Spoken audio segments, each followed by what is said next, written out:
පාන්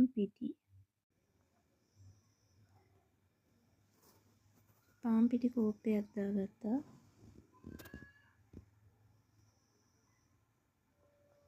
ඊපස්සේ කහ කුඩු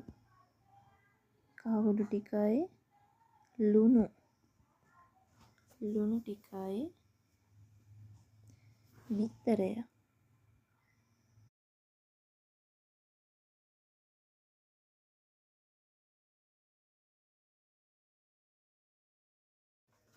ඇල් වතුර ටිකකුයි පදම බලලා ඇල් වතුර දාලා මිශ්‍රණය කරගන්නවා. ඊට පස්සේ ඒක පෙරා ගන්නවා. ඒක අර කැට කැට තියෙන හින්දා ලුණු අවු මිරිස්, කෑලි මිරිස්, ලුණු කුඩු දාලා ඒක අනලා රොටිය හදාගෙන ඒකට කැමති හැඩයකට නමා ගන්නවා. මම කොටු හැඩයට නමා ගත්තේ. ඔයාලට කැමති විදිහකට නමා ගත්ත හැකි. නමාගෙන තෙල් ටිකක් දාලා හොඳට කැමුණාට පස්සේ ඒක බෙදලා අර ගන්නවා. එන්න තමයි.